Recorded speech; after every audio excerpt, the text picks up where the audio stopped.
call this meeting to order. The time is 6:30 p.m. We will begin with roll call. Keelan Lewis, present. Jennifer Roach, Present. Heather Barrett, present. Karen Thomas, Lisa Calise, Present. Philip Chapman, Present. and J.R. Humphreys. Present. We have 6 of 7 board members present. We have a quorum.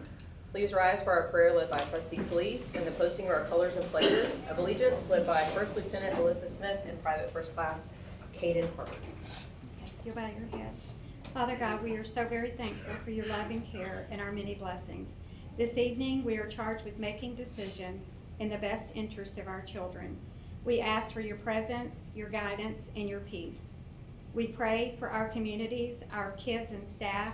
We ask that you put a hedge of protection around them and keep them healthy and safe. Father, we desire to do your will and to always do what is best for our students. Please give us the knowledge, understanding, wisdom, and courage to do this in a manner that brings you glory. We trust in you, Lord, and we are so grateful for your provision and faithfulness. In Jesus' name we pray. Amen. Amen.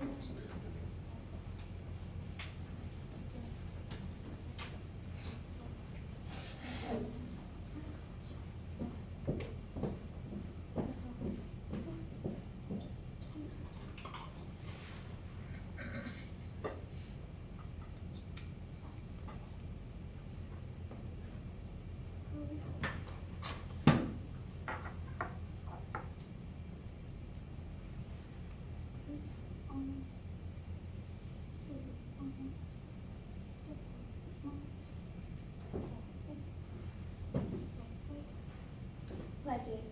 And now for the U.S. pledge. I pledge allegiance to the flag of the United States of America and to the republic for which it stands, one nation, under God, indivisible, with liberty and justice for all. And now for the Texas flag. I pledge allegiance to Texas flag. I pledge allegiance to thee, Texas, one state, under God, one and indivisible.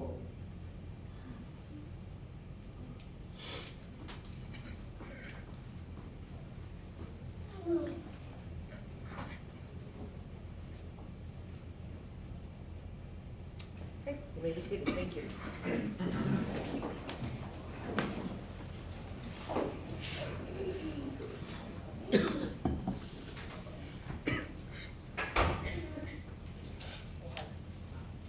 Let the minutes show that Trustee Thomas is coming in at 6:33.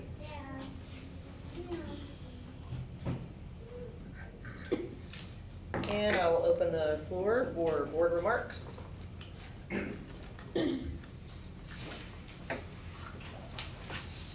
I'll just say thanks to all our football squad completing an exciting season, and all the other organizations, cheerleaders, band, drill team, luminous, and everybody else associated with that put on a good show for us every week. So thanks for that. Shout out to the 7th grade football team for going undefeated as well. Proud of them. Anyone else? Then we will go to recognitions.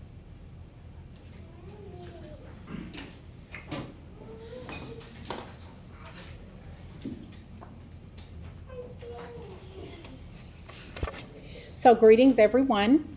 Madam Board President Lewis, members of the Board of Trustees, and Superintendent Dr. Patterson. I thank you all for allowing me to stand before you and recognize several special members of our Crosby ISD school community and one very special program tonight. We're going to start with our paraprofessionals. Our Cougar Excellence paraprofessionals, we are thrilled to recognize our amazing paraprofessionals as part of the Cougar Excellence Awards. Their dedication, support, and hard work make a meaningful difference in the lives of our students every day. From assisting in the classrooms to providing guidance and encouragement, our paraprofessionals are an essential part of the Crosby ISD family. We extend our heartfelt thanks to each of our paraprofessionals for their unwavering commitment, care, and excellence. Your contributions help our Cougars thrive each and every day, and you inspire us all to do your best, to do our best. So our first one, Crosby High School, Miss Beverly Bass.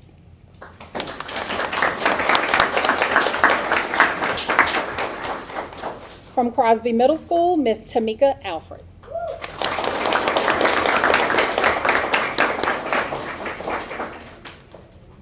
Crosby Kindergarten Campus, Miss Sarah Stillwell.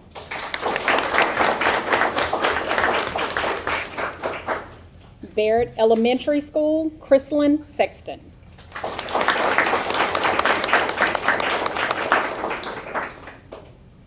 Crosby Elementary School, Miranda Lawson.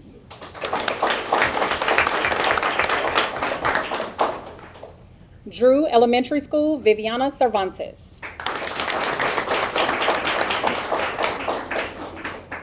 Newport Elementary School, Rena Torres.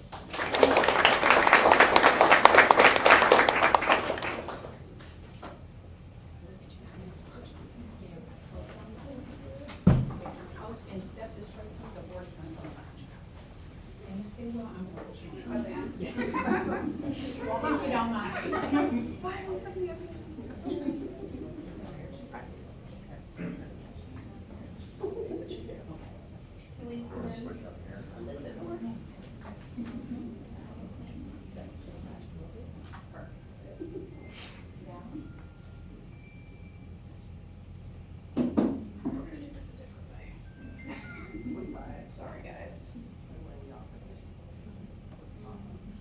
Much better.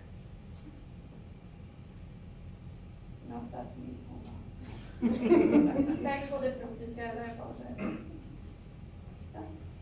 Thank you all so Very much. well, thank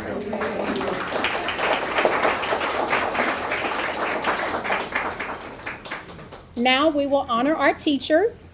We are proud to recognize our outstanding teachers as part of our Cougar Excellence Awards. Their dedication, passion, and commitment to student success makes a lasting impact in the classroom and beyond. Thank you, teachers, for inspiring our students, supporting your colleagues, and going above and beyond every day. Your excellence sets a shining example for our entire Crosby ISD community, and you make us all better by doing what you do each day. So we're going to start with the high school again. Miss Louise Suspleme.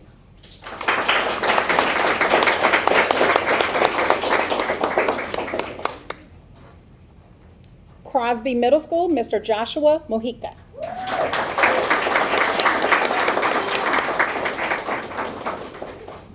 Crosby Kindergarten Campus, Sabrina James. Barrett Elementary School, Leanne Strickland.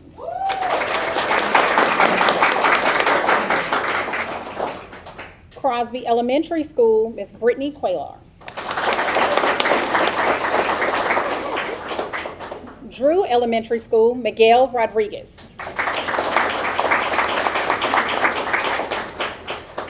And Newport Elementary School, Miss Casey Johns.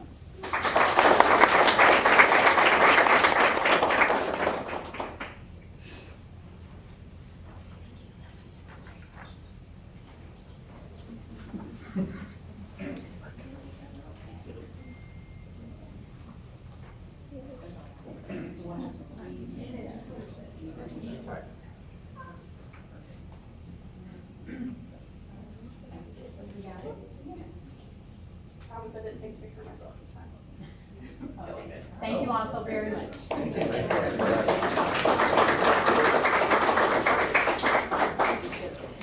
And now for our students. We are proud to always celebrate our Cougar Excellence students for their outstanding achievements. These students have demonstrated dedication, leadership, and commitment of excellence in academics, athletics, community involvement. We also want to recognize and thank their parents and family for their support and encouragement. It plays a vital role in how your students show up for success every single day. Your involvement and guidance helps our Cougars shine both in and outside of the classroom, and we salute you parents as well. We'll start with our high school, Mr. Gavin Ramirez.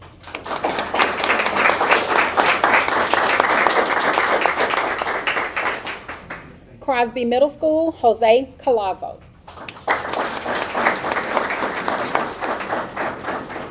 Crosby Kindergarten Campus, Micaiah Ned.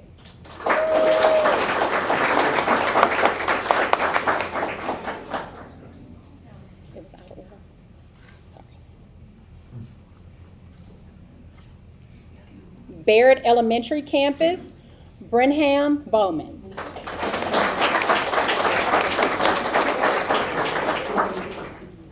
Crosby Elementary School, Ayanna Eaton.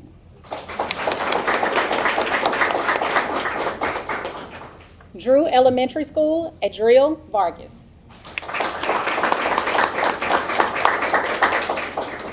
And Newport Elementary School, Jude Glenn.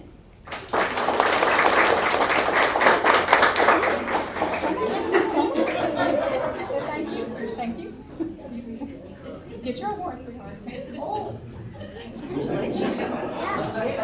You're welcome. And students, we're gonna get you guys a step to work. Can you come sit up here by the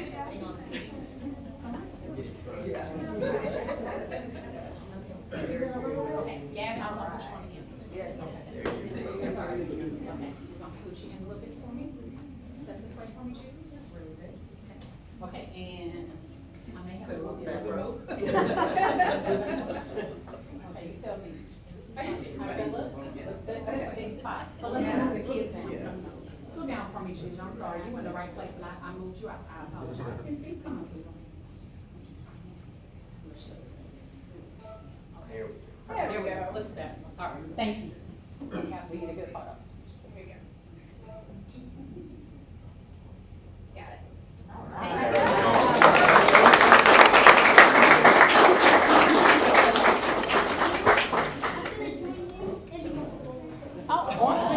He's going to be on the wall one day.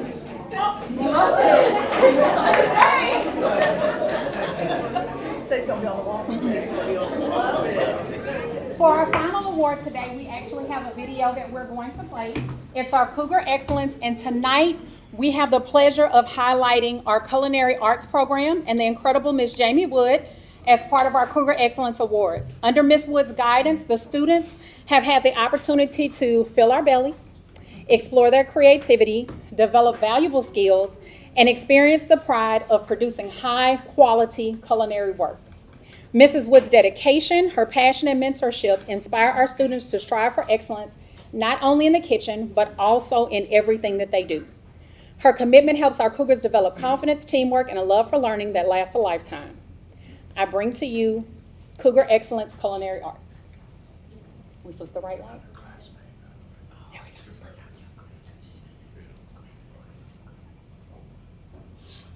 Hello, Crosby ISD, and welcome to Cougar Excellence in Action for November 2025, where passion meets skill and students turn their dreams into careers. Today, we're excited to spotlight the culinary arts program and the heart of our school's dining experience, the Cougar Bistro.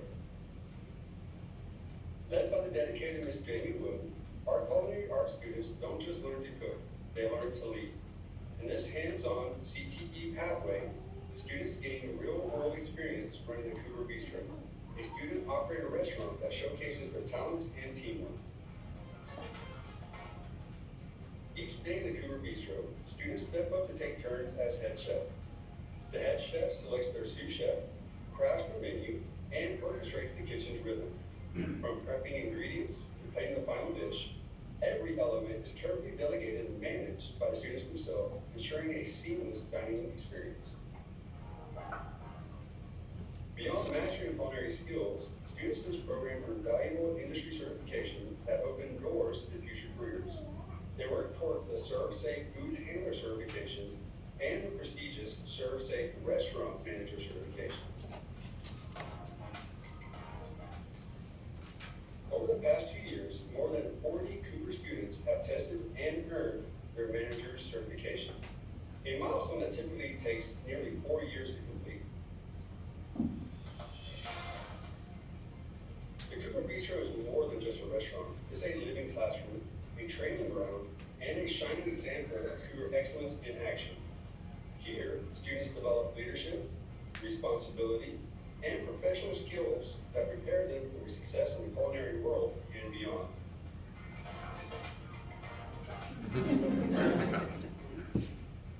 From the kitchen to the classroom, our culinary arts students embody dedication, teamwork, and excellence.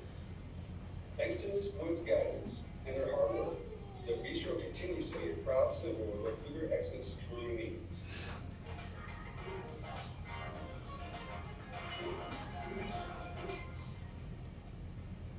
joining us on this journey inside the Cougar Bistro, where future chefs are made and Cougar excellence is served daily. Have a great day. All right, thank you.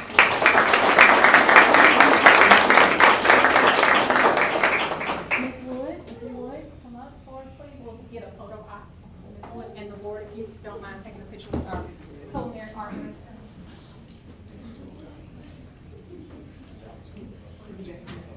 You get to be the right. Let me take a picture.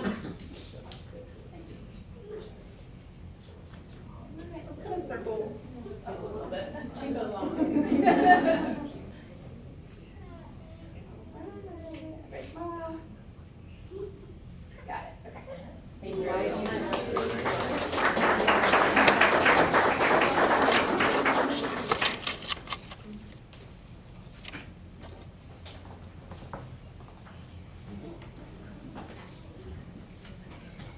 Keelan, I just wanted to say, there was 2 members tonight of the class of 2001. Just to let y'all know, that's class of 2001. And that was Miss Wood and Miss Cervantes. They both aged a lot better than me, but that's to be expected. Good old Crosby education. You know, 01, back that class up. Okay. Thank you to all the teachers, paraprofessionals, students, and families for joining us this evening to celebrate these wonderful accomplishments. If you'd like to depart before we proceed with regular business of the district, please feel free to do so now.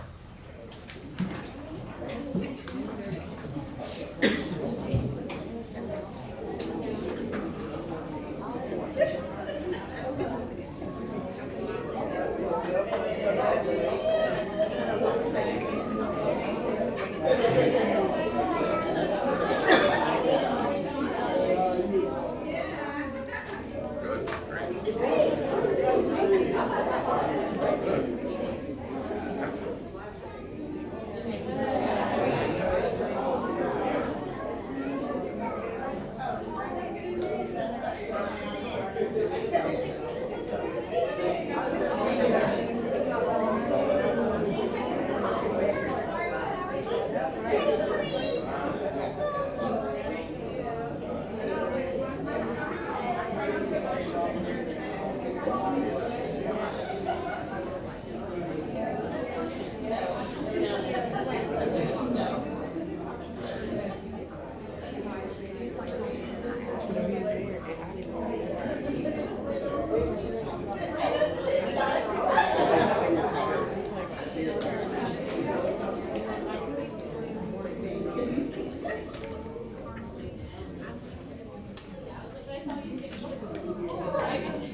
Okay.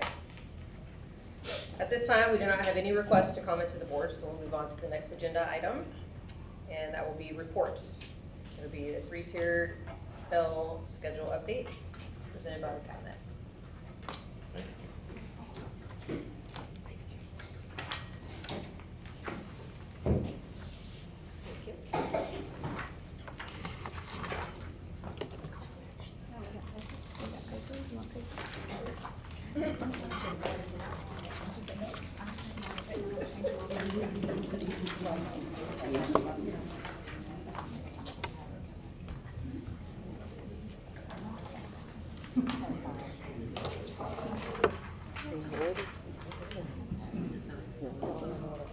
In order.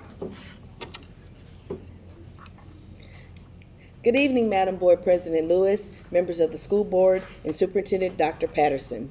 Tonight, the members of the Superintendent's Cabinet will provide an update on Crosby ISD's January 2026 Tier 3 system implementation. Beginning with the first day of the second semester, we will begin our 3-tier school hours. The high school hours will begin from 7:05 a.m. until 2:25 p.m. CKC and all elementary campuses will have their school day from 7:45 a.m. until 3:25 p.m. and the middle school will begin at 8:30 a.m. and end at 4:20 p.m. That high school is until 2:55 p.m. 2:55 p.m. Our next slide here provides you with a brief overview of our campuses, the time that the first bell rings for transition to the classroom. We have our current school hours and our new school hours, and the times that our campuses will open. You will note that our bell at the high school will ring at 6:55 a.m. to transition our students for a start time of 7:05 a.m. The doors of the campus will open to students at 6:30 a.m. CKC and our elementary campuses, first bell will ring at 7:35 a.m., transitioning our students for a start time of 7:45 a.m., ending at 3:35 p.m., and we will open the doors at 7:15 a.m. Crosby Middle School, our first bell will ring at 8:20 a.m. School begins at 8:30 a.m. until 4:20 p.m., and we will continue to open our doors at 6:30 a.m. for the spring 2026 semester.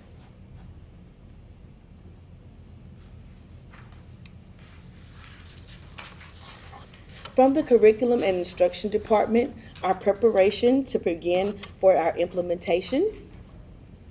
When we look at the curriculum, there will be no change. There are changes made to the campus master schedule that was shared with families on November 13th for our middle school and our high school. At the elementary level, our classroom teachers on the November 13th shared their individual class lunch adjustments if there were adjustments needed, as well as to let parents know if there were no changes to their students' lunch schedules. No changes will be made as a result of the 3-tier implementation to the curriculum, to our district's testing calendar, the official district attendance time, special education services for students receiving services, and individual school schedules, student schedules will not be adjusted because of the 3-tier system.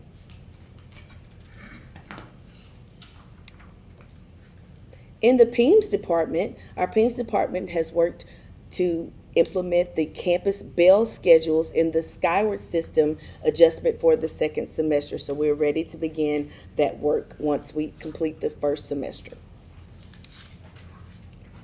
For student services, our nurses are looking at revised medication schedules. We'd like for them to have that information ready to go by December 8th in case we need to contact parents, and parents may need to contact students' doctors. That information will be ready to go for them as well.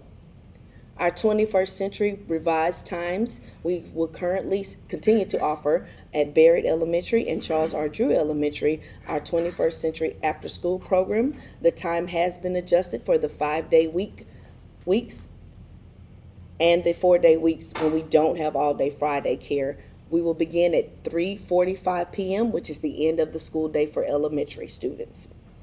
And then on days that are weeks that are 4-day, we will have a 7 a.m. to 6 o'clock p.m. Friday care provided. The YMCA has been contacted and they are aware of our revised times. The YMCA will provide services from 3:45 p.m. until 6:30 p.m., and that will be on the 5-day week schedules. And then on the 4-day week schedules, Monday through Thursday, again, those same times, with Friday opening at 6:30 a.m. and closing at 6:30 p.m. All students are eligible at the elementary level to attend the YMCA program if their parents need that service, and they will have transportation shuttle from their campus to Crosby Elementary School. Some campus logistics. Our extracurricular programming may be adjusted to align with the new schedule, and so those sponsors of student clubs, student organizations, athletics, etc., will provide those detailed information to those students who are participants and to their families and parents as well. Shuttle service will continue for students of employees, and they will be available at the morning pickup time as well as in the afternoon. So all of our eligible students who are children of employees will still have the opportunity for shuttle service, both to and from school. Next up, our Human Resources Department. Yes, ma'am. Okay, as far as staffing goes, we had 7 shared employees between CMS and CHS, and staff schedules, we had some minor adjustments, but everything is covered at both campuses. And then bus driver recruitment strategies, those listed there, y'all are well aware of those. We are proposing a $1.50 raise per hour. We have and will continue to distribute flyers in the food bank line. We have a social media campaign starting tonight announcing the raise, and also announcing bus driver job fair, which will be held this Friday, November 21st, from 9 to 11:30 here at the Operations Center.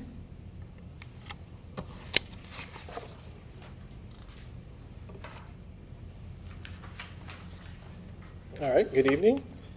So in the business office, we drilled down on ways to support transportation department to reduce the amount of missed instruction time. With that, a proposed update to the compensation schedules is on the agenda for consideration tonight. The goal of this proposal is to offer pay that is competitive with area districts. And with that, we intend to recruit additional drivers, retain our current drivers, and also offer an incentive to reduce absenteeism. We've also reviewed the financial impact of the 3-tiered system. There will be an increase in mileage, which will of course bring an increase in cost, but we will also get an increase in the transportation allotment from TEA. We will also see some efficiencies with the reduction of double runs and reduction in overtime. I'll pass it over to transportation.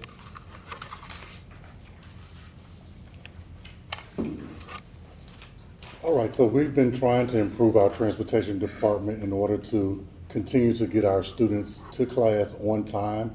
And this is just a list of some of the things that we've tried in order to improve. We've added 4 bus aide positions. We've added an assistant director position. We've given raises totaling $2.43 since 2020, 2021. We've offered the driver referral incentives. And then we brought in Region 4 to complete a department audit. We've tried to pick up the morale with the cabinet members serving breakfast for them, providing donuts for them during our inclement weather day. We implemented the driver attendance incentive. We recruited at the colleges. We've posted the driver vacancies on TAPT, and we provided training for capturing kids' heart. And then we moved the dual language programs to home campuses this year. And then the superintendent hosted department feedback sessions. And then we added 3 after-hour receptionists to monitor phone lines for parents. As far as the routing is concerned, so we based our routes on a 30-minute anchor time. And that simply means that all of our routes are billed to be at the school by 30 minutes before the tardy bell. That's the goal, is to make sure all our buses are at the campuses 30 minutes before the tardy bell. We've started to ride the routes, and we did the ones that we have so far. And then before January 6th, we're going to dry them again once we see how many parents need transportation. So based on the current routes we have now, we've driven them and the time is good, and we'll do another one once we close transportation changes. As far as the transportation changes, we opened up the window on November 7th for parents to make those changes, and it'll be open through December 1st. And then the parents will receive their transportation changes on December 15th. And then after that date, parents who did not make that window, they can start to request changes at the campus level, but they won't be processed until December 1st, with their transportation starting 10 days after the first day of the semester. And so the plan is to hope we get everybody in now, but if they miss the window, it won't be put on transportation until 10 days after January 6th.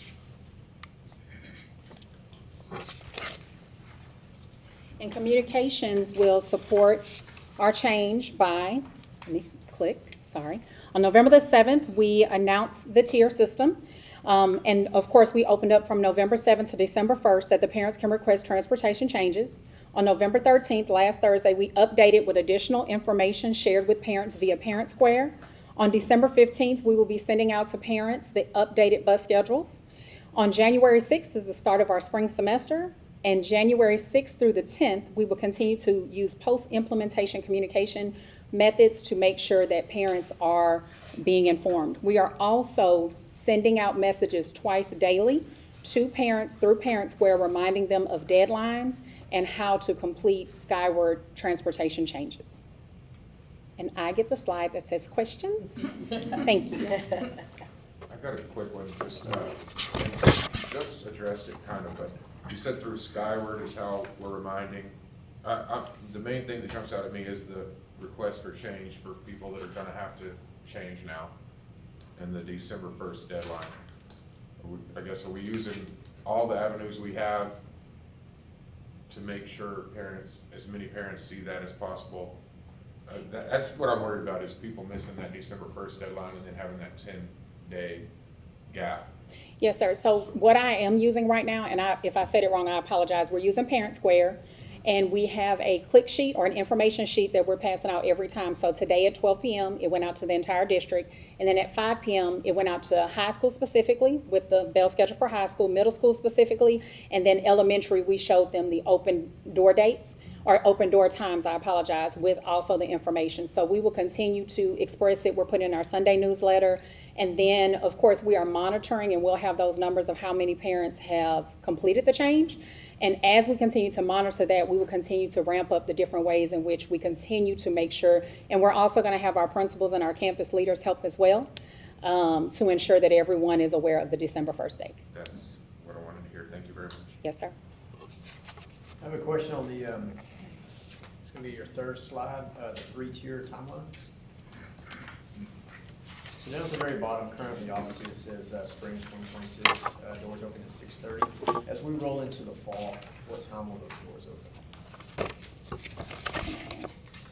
The fall semester, that will then change to our 7:50 time. 7:50. 7:50. And throughout this spring that's ahead of us, I guess after we evaluate parents who are utilizing that early time, is it a possibility of looking at opening doors early in the fall? Will that be something that we evaluate of who's truly using that service? We would have evaluated, yes. Okay. Thank you. On that same slide, I was just curious, who's gonna staff that from 6:30 until 8:30?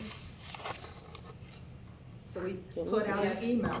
We put out an email, we had 17 people reply that they would like to come in for extra money. And we have checked the budget, and we have an administrator on duty as well that will be on campus.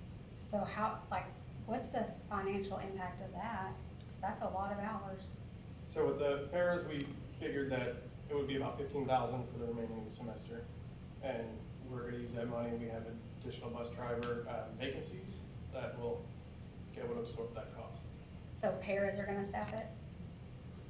It could be either pairs or teachers, or a hourly rate. Okay, and then how are we compensating administrators for coming to work 2 hours early? We have a one in- fan, Go ahead. so we have a fantastic administrator. We can adjust her schedule, and that's Ms. Haynes. So we're able to adjust her schedule because her conference time is a different time schedule. It's more like the high school than the middle school. Okay, So we can adjust it so that she's covering the morning. okay. Do we have a SRO on duty? Yes, we have the ones from the high school who would be on standby for that little block of time. And we're using our high school nurse if we have an emergency, as well as counselor from the high school. And then the elementary one at CES will be coming on at about 7 o'clock. And so we have those overlaps that will be available if there's a situation. that So we we're need in to- compliance with the requirement to have an SRO on campus? Yes. With the SROs coming in early, or would that tap into more overtime for them? No, we shifted the hours to make sure that they get the exact time. Actually, it just shifted their times. The first week, I do have them coming in early just to monitor that first week to see how we roll into it. And then their hours change and it's the same overtime they've been getting. So the financial impact for staffing from 6:30 to 8:30 is approximately $15,000. Correct.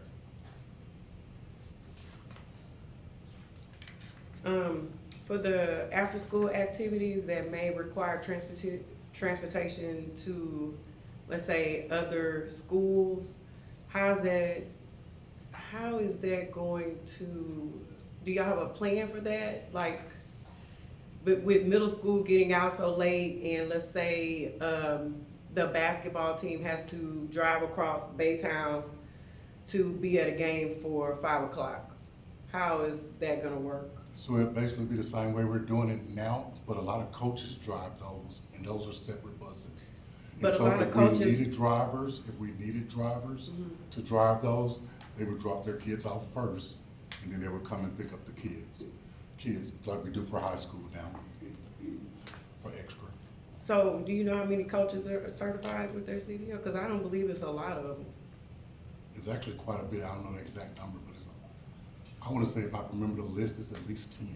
And would that tap into like their season? Let's say if it's basketball coaches, how would that affect like their practice schedules if they have to leave and go and drive and come back? Is that, I mean, I'm just trying to see like, would that mess up, like if a coach has to, if it's not a coach, let's say a middle school coach who is not certified and a high school coach has to drive them.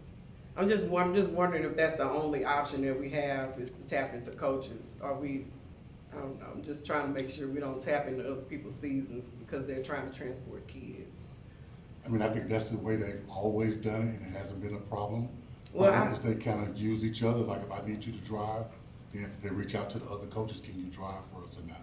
I'm just wondering, just from experience, just knowing that there was a team that was, like, there was one coach that had to drop them off, they had to come back, get the kids, go back, drop them off, pick up the other kids, bring them back. It was one bus running to go back and forth to drop off the kids to Baytown. And that was during football season. It was only one coach that was able to drive. We'll look into that and how we would handle it if we have that situation. Okay, I just want to make sure we're not lacking with any, just not athletics. It could be cheer, dance, Right. any athletics that may need to be transported. I'm just a little concerned with the timing, that's all. Yeah, think about like football season, getting the band to the games on time, the away Yes. games. Like if we have bus drivers driving until, if school gets out at 4:30 and they're gonna be on the routes, the game starts and they're supposed to be there, it's gonna be another layer. So just looking ahead at how we can problem solve that. We will. Is there a reason that 10 coaches say let's just have their license to drive a bus? What's the reason and not more? I don't know how many coaches we have, but. Those are the only ones that actually come and get the training. We open it up for anybody, teachers, anybody, because we train right here. And so it's open to anybody that wants to come. Do we and pay see for it. any training or certifications, or are they responsible for that? We pay for We it. pay for everything? Yeah. Hopefully we'll get a lot of drivers with this big push right now, and that'll help solve some of those problems. And that is something that I don't think we've mentioned before. We train the drivers. If you want to be a driver and you don't have a CDL, we provide the training. And then they go and take their test and they have their CDL and then they drive, but we provide the training. Not only do we pay for the training, they are paid while they are training. There's a driver trainee position. So we have that program here. Yes, ma'am. And have. Yeah. And it's after school, so if coaches or teachers wanted to take advantage of it, they could. Okay. Well, We we will can work work. around any schedule if they're willing, like, the best way to do it is come in the summertime. It's the easiest way, just come in the summer and knock it out. But of course, nobody wants to come in the summer. It's their time off, but we can work around any schedule. We have 2 trainers on staff. I had a question. The double runs and the overtime, is that gonna be eliminated from the start? So the double runs Yeah. will be eliminated. The overtime, we just have to see how traffic, that's kind of hard to call. Like, we would hope that it cuts That's our goal. down a lot. But the double runs for sure are cut with this system. On that note, so that's when they take, and then the one driver takes, and then he goes back again the second time. So when students are currently late for secondary and middle school, is that usually the reason why, is that they're taking a route and then they're bringing the Yep. second? Yes, So ma'am. with middle school at a different hour, logistically, we've calculated that's no longer Yes, necessary. ma'am. We do have one route in Newport, but because it's such a short route, they will be doing 2 runs, but they can do 2 runs back and forth in 20 minutes. Okay. Because it's such a little, it's just so many kids on that one little street. But they're able to do it super fast because we've tested it out. Okay, thank you. One other thing, it was mentioned that we have after-hours receptionist. Is that something we've had for a long time, for a while? We have 3 positions, 1 is filled. When did we implement that? Was it last That was year? last year. Last year we Yeah. Oh, implemented okay. it. And she actually sits up here, so when this main receptionist gets off, she comes in. Okay. And, actually, the young lady first worked for the food nutrition department, so she could get off at 2:00. She could be here by 4 to take over the phones. Okay. She is still a para for the district at the middle school, but she can still get here and do that. Thank you. So is that another opportunity that teachers or paras could take advantage of, to come over and be a receptionist in the afternoon? Yes. It works very well with our child nutrition department because of the way their hours are, and they get off at 2, so they can have a little break or grab something to eat and then come over. And so we have talked to them once before, and we intend to talk to them again about that.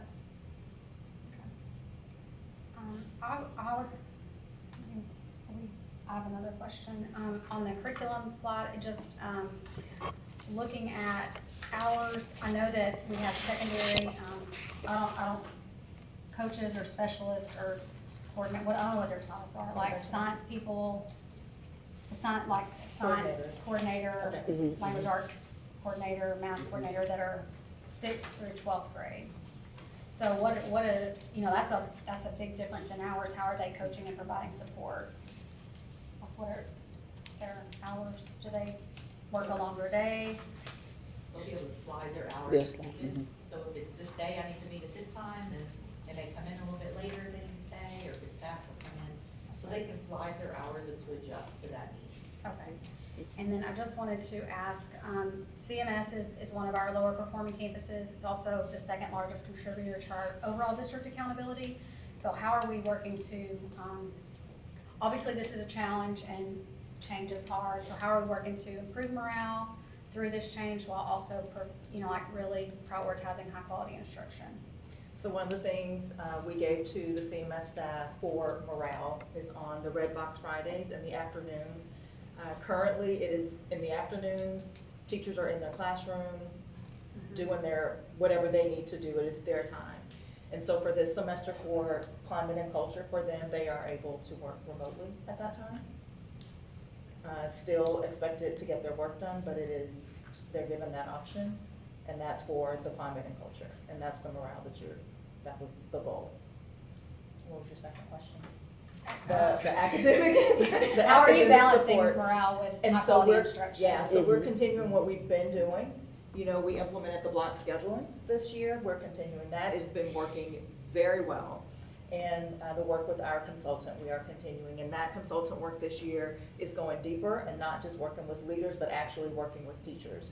So that is continuing on the academic side. So if they're leaving on Fridays, then they're just planning remotely with their teams, or? Whatever they feel they need to do, because right now we don't specify what they do at that time. Okay. It is their, you know, it could be calling parents, it could be grading their papers, it could be doing their lesson plan. Have we started posting about, I don't know if I've seen it yet, the job fair? It The was, second this meeting is over, Vote on the raise. Okay. It's pending board approval. we need to. Oh, okay, I'm sorry. If we want to do it in conjunction, You're so right, we I have did a see big that. pay raise and we have a job fair. Okay, and is there any other ideas to go out and recruit bus drivers besides the job fair and passing out the flyers at the, is there, like going to colleges or going to other job fairs? We've gone to San Jack and hope to go to Lee College as well. Just because we kind of use it as, say, you could work this around your classes. If you require you know, you could go to class in the middle of the day or at night or whatever, so we're hoping to do that as well. And we're open to any other suggestions. I'll go door to door if it'll work. Okay. And let me also say with the pay raise, that puts us above 3 area districts, whereas before we were the bottom. So now we have 3 districts that we're paying more than those districts. I recruit at church every Sunday. Ask my members. Okay. Just a suggestion on improving morale, you know, sometimes food is a way to people's heart. So maybe like giving donuts or tacos or something on those days, you know, sometimes they may kind of increase their morale. Like if working from home doesn't increase the I morale? will say when I delivered the news to the staff, and that was tough news to deliver, but when I gave the climate and culture part, they actually clapped. They cheered. They cheered. They enjoyed it and Okay, appreciated it. good. Yeah, I'm glad to hear that. But food always still works. So all students at every campus deserve equity in receiving their instructional minutes. So I just wanted to say thank you for your work on this initiative. No student should be cheated out of any minutes instructionally. Great. Everybody okay? Thank y'all. Thank you. thank you. Thank you. Okay, next on tonight's agenda is the consent agenda. Move to approve consent agenda. Second. Does anybody want anything pulled from the consent agenda? Okay, I have a motion by trustee Humphries, a second by trustee Thomas. All those in favor signify by saying aye. Aye. Any opposed? Motion carries 7-0. Moving on to regular business, item A, discuss and consider acceptance of the safety and security upgrade project and approve final payment of Performance Services Incorporated in the amount of $102,363. This is for the work at Drew. The improvement was made, so it does look better than it did a couple of months ago.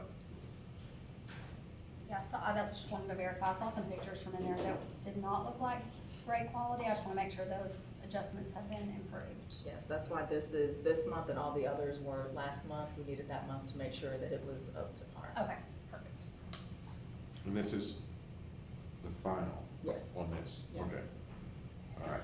Yeah, as long as y'all are good with the end of the project. I move to accept the safety and security upgrade project and approve final payment to Performance Services Incorporated in the amount of $102,363. I'll second.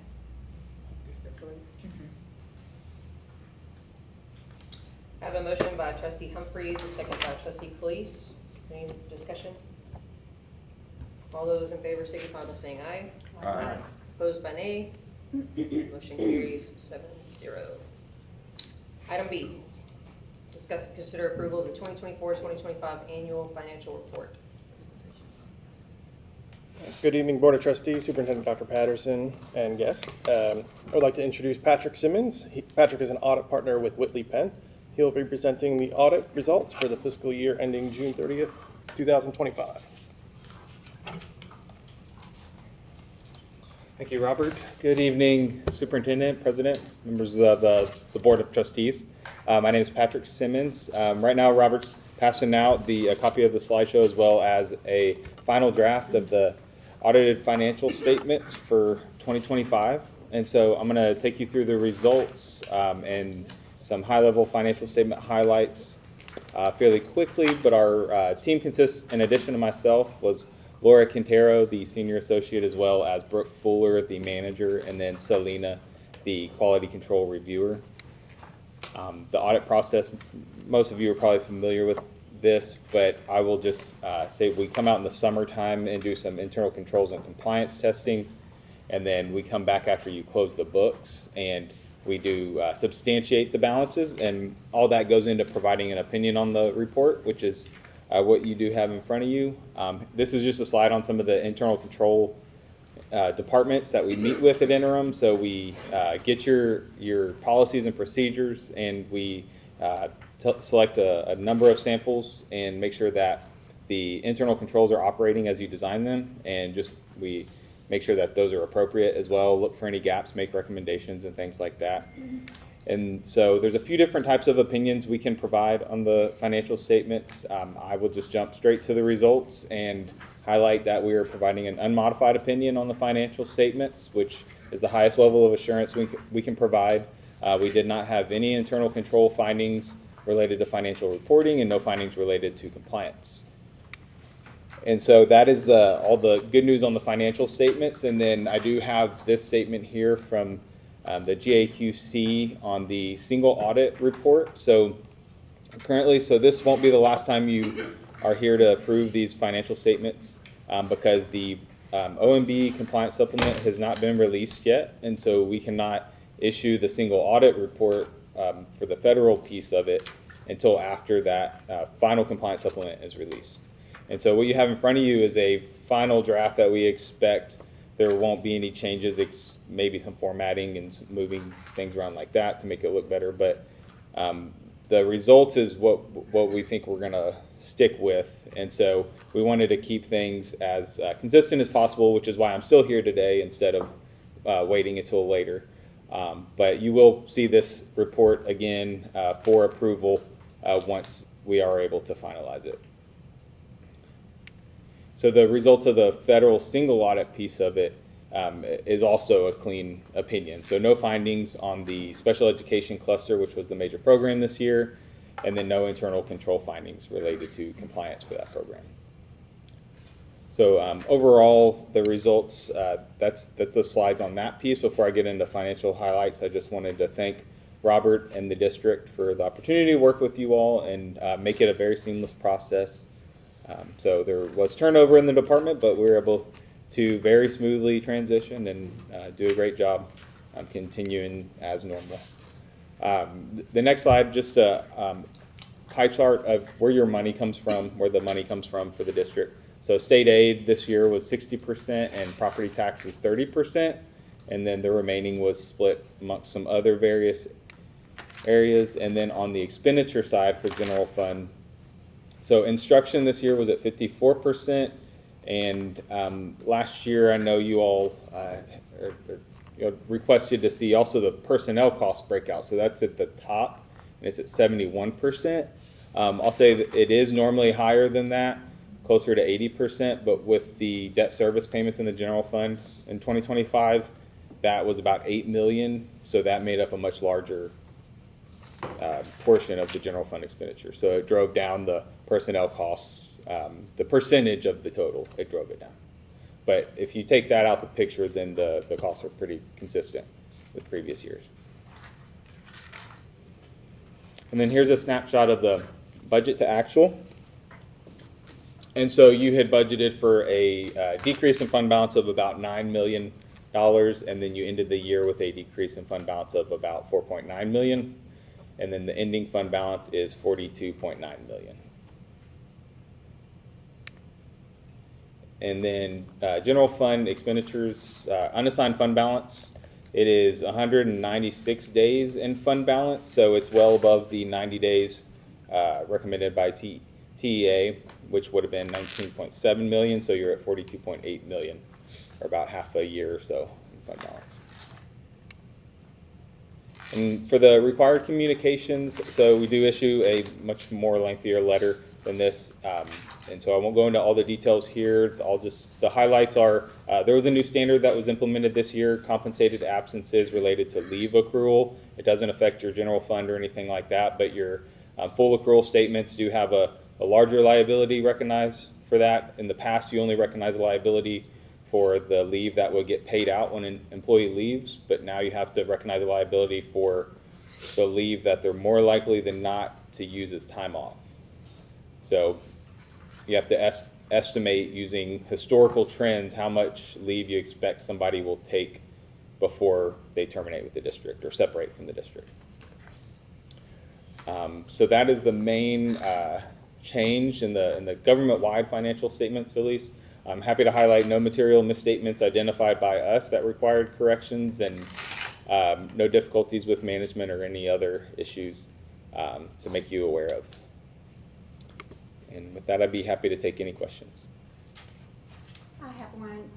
This is not my area of expertise at all, but on personnel costs, are you saying we paid a percentage above that 71%, but it came from debt service fund? So out of your entire general fund expenditure bucket, normally you don't pay any debt service out of the general fund. And so typically your personnel costs are about 80% of total. But this year you did have a required debt service payment for some bonds that are fully paid off, and there was that large payment of about 8 or 9 million in 2025. So it just drove the percentage of personnel to look lower than it really is. So if you take that out the picture, then you're at 80% or so. So it was the 2010 qualified school construction maintenance tax note that we paid off last year. Okay. So that was the big driver. If you take that out of the equation, like Patrick said, it'll be about 80% personnel cost.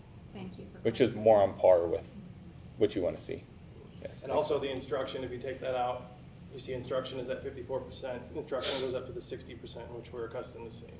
So it's a one-time, unique payment that is just going to hit one time, so it kind of threw some of these ratios off.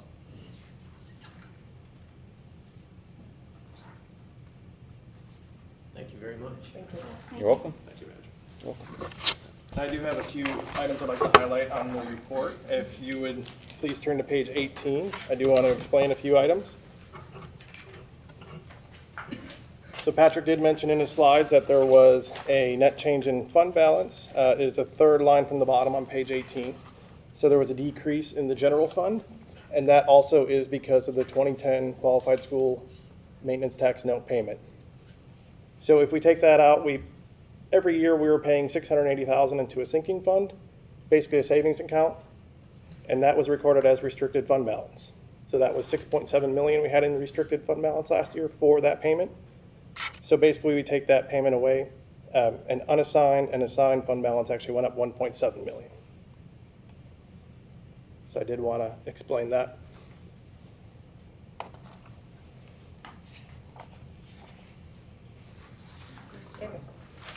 Any other questions? So we're approving your financial report right now. So the actual audit will approve separately once that last numbers, or that last things becomes official. Yeah, that'll be the federal part of the compliance supplement due to the government shutdown has not been released. So yeah, we'll have to come back. We're just approving your report. Correct. Okay. How many years have we been with this same audit firm? This will be our third year with Whitley Penn. Joe, remind me, what did we decide that was the best practice here? We'd have to check minutes to be sure. I want to say the recommendation from TEA was, I think they said the range of 3 to 5 years. I think it was that- 3, and the reason is because this is my year 5, and we've had 2. Like, I was here Yeah, when we I think changed we it. chose to do 3 last time. I was just, as far as TEA's rec, I thought they said 3 to 5, Okay. maybe 3 to Do y'all- 4. Do y'all mind looking at what the recommendation, and this is no Yeah, no, shade yeah. on Whitley's Pen, I think you all have done a great job, I just wanna make sure we're staying Sure. on top of that. Yeah, I was gonna ask the same question anyway, probably wouldn't come up tonight, but, Yeah, just because, wanna yeah, make sure so we stay because on of that. what happened in the past, our TEA monitor and a couple of coaches that we dealt with along the way have all brought that up, that good business practice, switch audit firms every few years, even when they've done a great job. So that's definitely something we'll have to look at, whether we wanna do it right at 3 or not, so. But thank you very much. Thank you.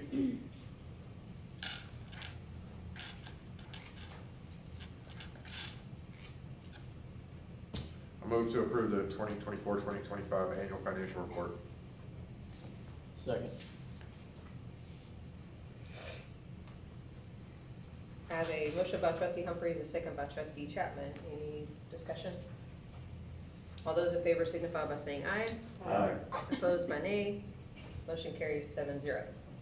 Item C, discuss and consider approval of a contract with Sports Netting Systems for ballpark netting in the amount of $76,796.55 via TIPS, the Interlocal Purchasing System, contract number 241001, and job order contracting JOC, method of project delivery, contract award. So moved. Second.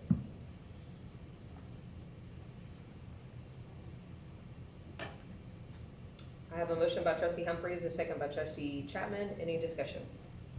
Yes. I just want to explain my vote regarding the proposal for netting at the JV baseball stands.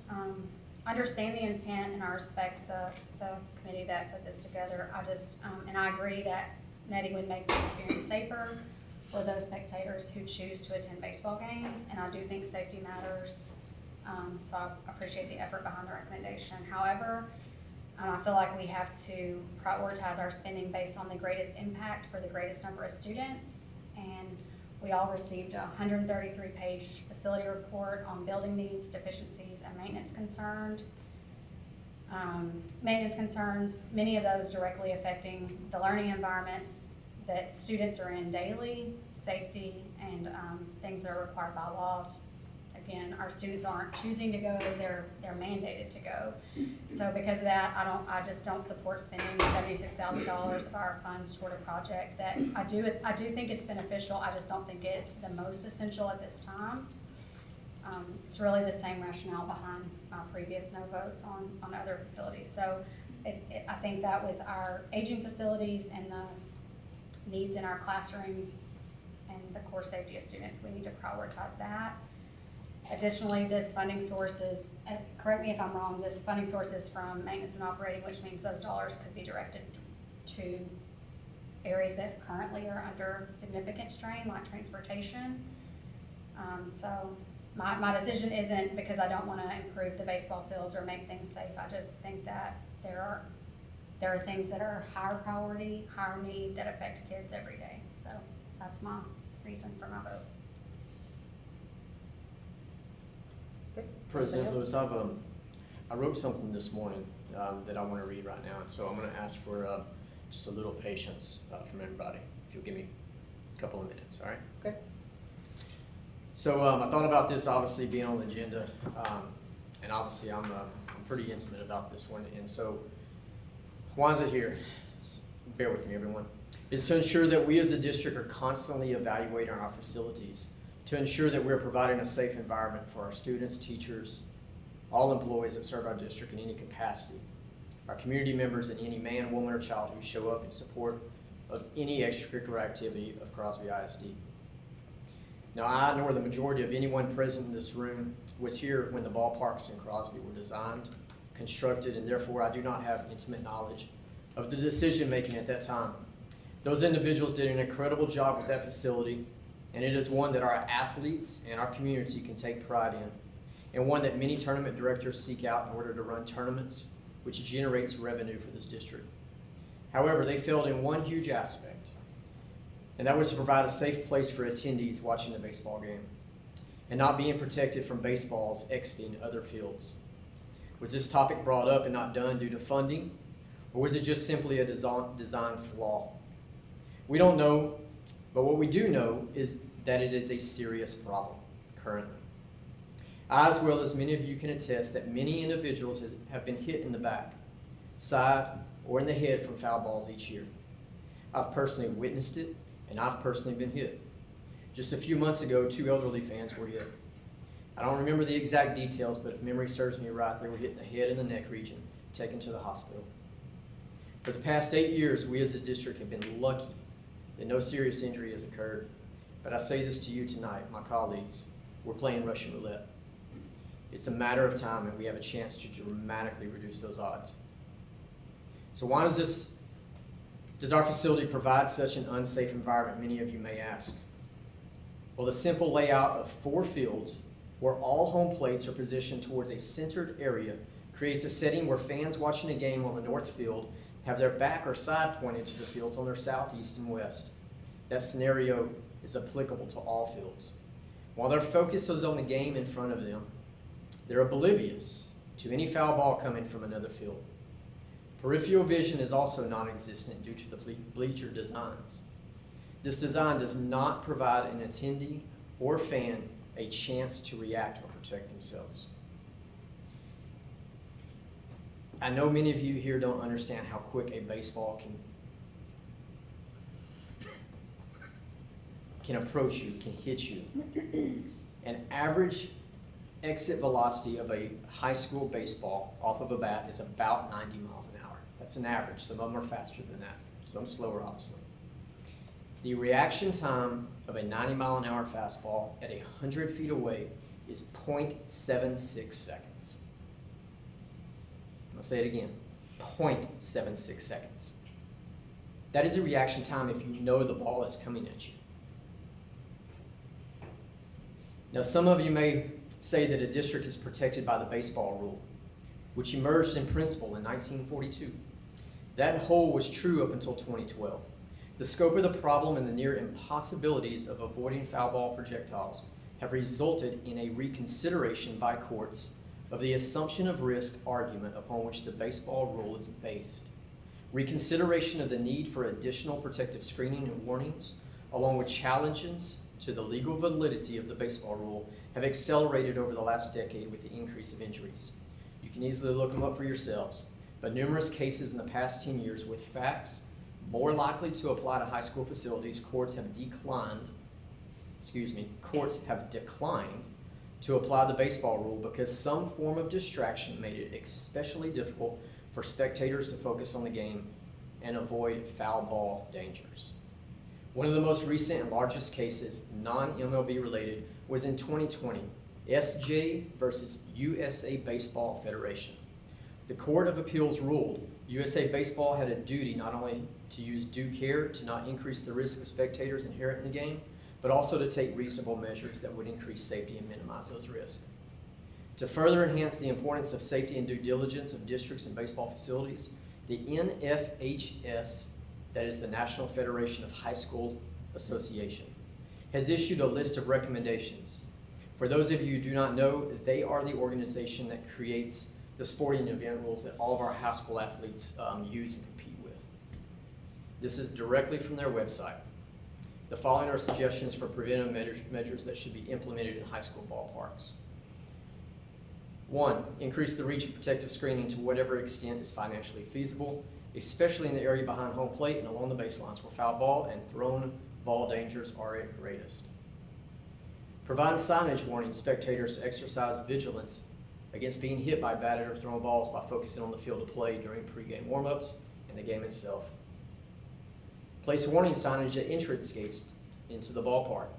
Place warning signage on or adjacent to bleachers not protected by screening. Place warning signage on or adjacent to scoreboards.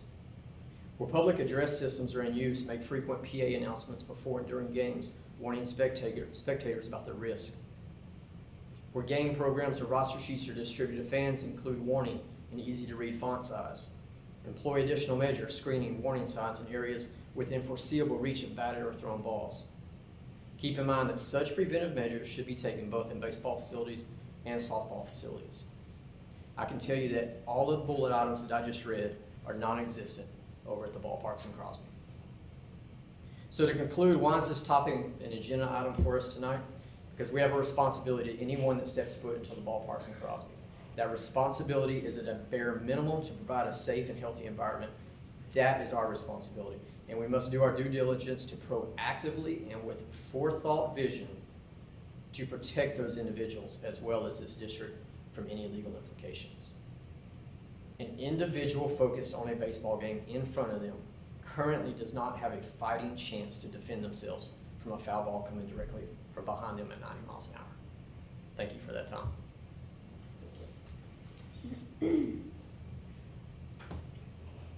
Anyone else?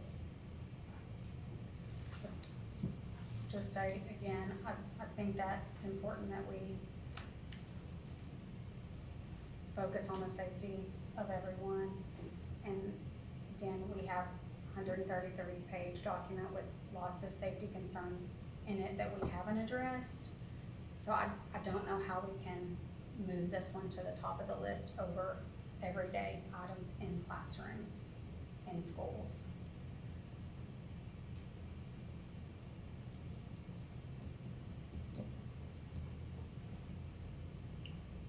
Anybody else?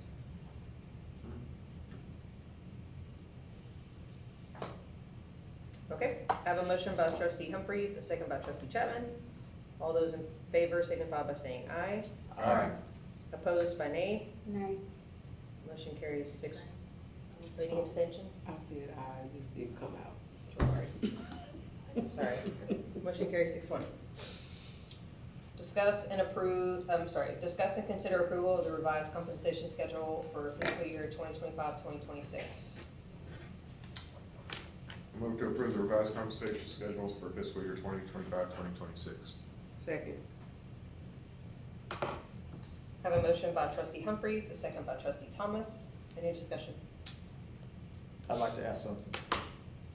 Mr. Mitchell, I think this question is going to be for you, maybe, all right? Can you please, because I need everyone in the public and everybody watching today to hear this. What time does a bus driver come in? 5:30. 5:30.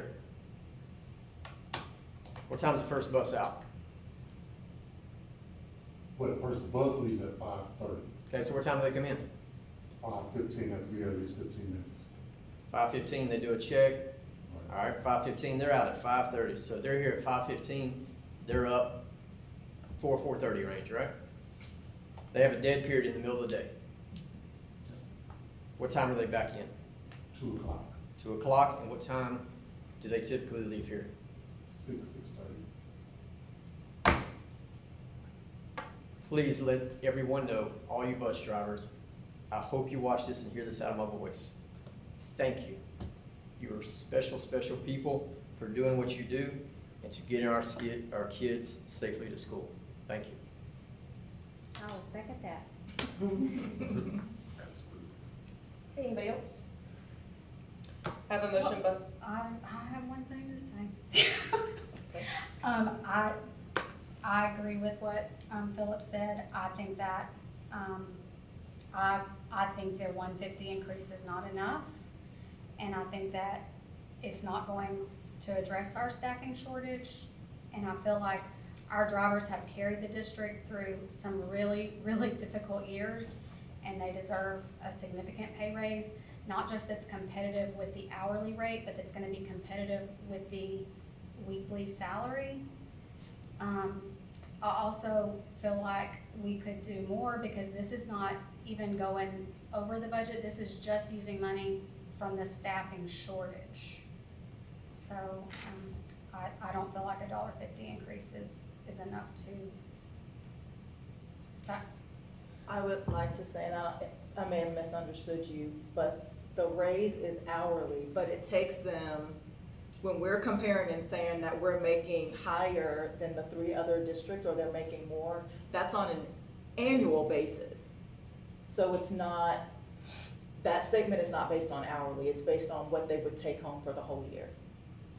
So as a whole, we are paying more than 3 area districts. How far does that put us over, were you done? I'm sorry. Yes. How far does that put us over, because last time we gave a raise, the other districts came and bumped over us again. Are we going? We have a plan. Yeah, my thoughts were, we do this now and we're watching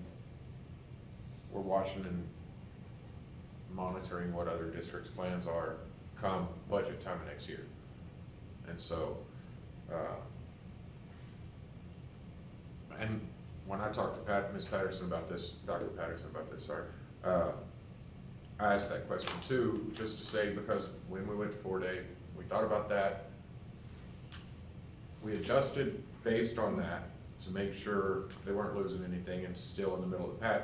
The problem was then when everybody else gave their raises, we didn't run that calculation every time. We were looking at just hourly rate and not with the 4-day adjustment needed to look at it properly.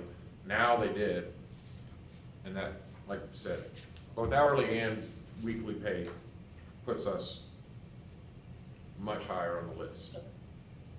And obviously though, every time, and that's what I joked with her about it a little, I was like, every time we've got to run that both ways from now on, as long as we're on a 4. We have to remember not just look at hourly, look at both. And I'm sure we'll see what happens. I'm sure this is a problem every district's having. There's probably gonna be a little bit of a bid war, I'm sure, at some point, but I think for now, this gets us a good bump, should be a good bump for existing drivers' morale. I know I was contacted by 2 different people that were close to drivers before we knew this was gonna be $1.50. And I'll actually say, I'll just throw it out there, they said, I hope it's at least $1.50. That's what I would wanna see. I wouldn't wanna see 50 cents, because I wouldn't stay. Or they said their so-and-so wouldn't. So. But for the drivers that have been driving overtime, even with this raise, if the 3-tier system pans out, they're gonna be making less money. Yeah, probably. But they're gonna be working way less hours to get it. I think it's more about the bottom line, but. So do we do any kind of a retention bonus or anything for drivers that stay on, year over year, like they do for I think they have a teachers? step, like teachers, like, Yeah, I was your wondering. numbers of, the They do. numbers of years. Okay, I didn't know. I don't know, maybe a bump in that?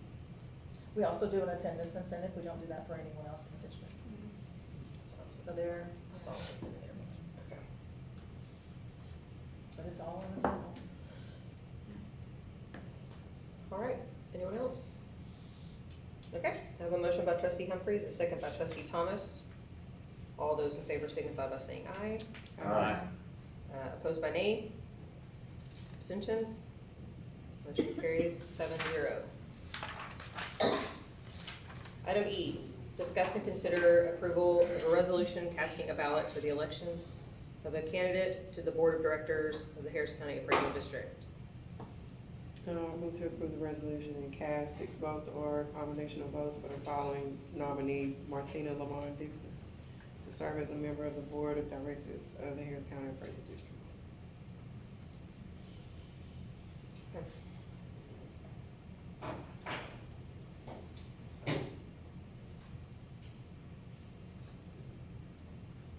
Second. Second.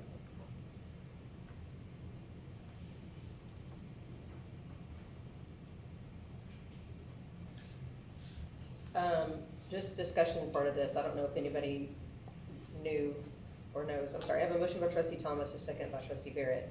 I'm gonna say something just because I don't know if everybody knows, but we could also, my understanding, we could split a vote and put on two different, I don't know if anybody else has a recommendation, but it doesn't, Dixon is the one that we have put our vote on last time, but if there's anybody else that someone is interested in, we can split the votes. Well, Does anybody I'll just know? throw in my 2 cents that I'm gonna be abstaining because I do every year, that someone does not call me and ask me for my endorsement. So I don't endorse somebody if nobody reached out to me, so. That is one of the things. I mean, it's nothing against any of them, but I say it every year I've done that, so. Appreciate your consistency. They could call me. Martina has reached out to me. I don't know the other candidates. Should've So told her I to would, call I should have thought Next about year. it next year if she does it. But I'll just be abstaining, not voting against. All right, anybody else? Okay, all those in favor signify by saying aye. Aye. Opposed by nay. Abstentions? Me. 5, 1, 0, no, 5, 6, 601. Abstention goes second. Was it 511, right? It's 511. Oh, something was not. Did someone vote nay? Didn't someone vote against 601? No. 601. I have someone here telling me that someone voted no. Okay, motion carries 601. I mean, yeah, 610, whatever the hell y'all want to say. We're moving into closed session. Time is 7:51 PM. We were doing so good. All right, we're gonna move into closed session according to Texas Government Code 551.001% to Section 551.071, Section 551.072, A, Section 551.073, Section 551.074, Section 551.076, Section 551.082, Section 551.0821, Section 551.084, Section 551.087.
Okay. Time is 8:21. Roach, a second. Already did. A motion by Roach, second by Lewis. All those in favor to adjourn. All those in favor signify by saying aye. Aye. Opposed by nay. Meeting is adjourned at 8:21 PM. Anyway,